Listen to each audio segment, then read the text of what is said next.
Hello, my name's Tanya, the founder of Simple First Aid. We are a London-based first aid training organisation that teaches parents, organisations and charities basic first aid life-saving skills. A little bit about me. I've been a first aider for 18 years across the health and fitness industry and other organisations.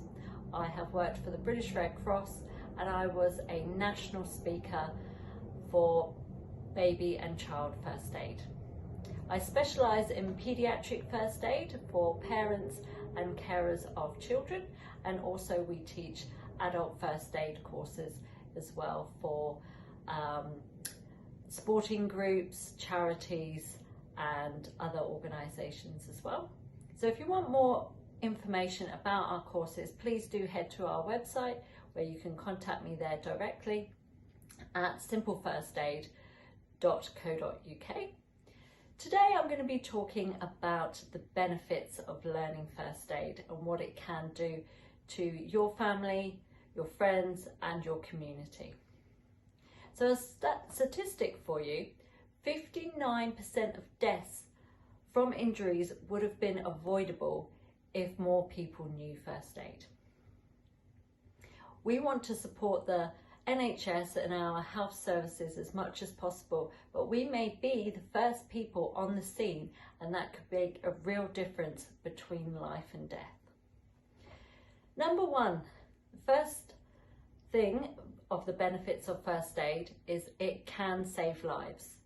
So early intervention and early treatment can actually make a difference, especially if it's a life-threatening accident or injury that needs CPR or other treatment. So the quicker that we respond and call the emergency services, the higher chances of that person surviving. Number two is also limiting worsening of the condition. And three is to promote recovery. So let's go back to limiting the worsening of the condition. So by your early intervention, by supporting them straight away and responding quickly, that can make them more comfortable, reassure them, put pressure on the bleed or whatever it is to support that person who's had an accident, could actually limit them getting worse. And especially if they are in a more severe condition that they may actually stop breathing. So if we can actually act fast and learn some simple first aid skills, that we could actually prevent them getting any worse. And by early first aid intervention, we can also help promote recovery. So the quicker that they get first aid treatment, the more higher chance they are going to recover and may not even need hospital requirements. So again, that will help us ease the pressure on the NHS, especially at these difficult times.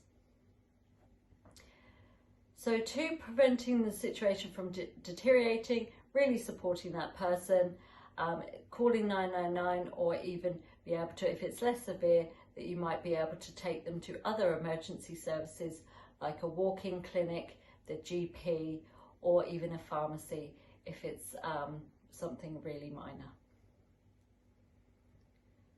Also, by early first aid treatment or support, they can actually help limit hospital time.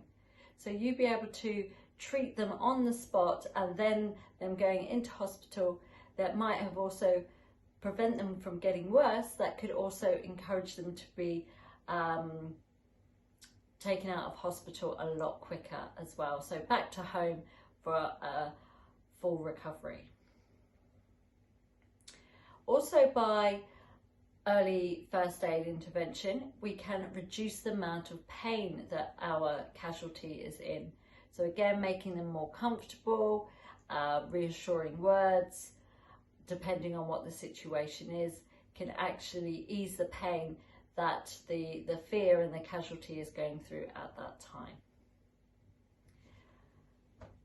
Number 5, by learning these simple life-saving skills, you can really feel empowered and build your confidence to be able to help somebody in a real life emergency.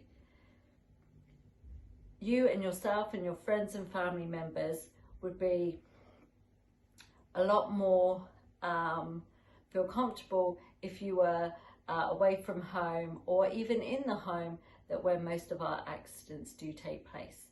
So be able to have somebody in the family that could help would be a real confidence booster and be able to help empower you. So that's our first aid tip for today. So 5 reasons on why first aid is such an important life skill. And it can be a life skill, you can learn it at any age. We've now encouraged more schools are teaching first aid for children, for new parents, for different sporting groups, and for the older generation as well. So again, there's different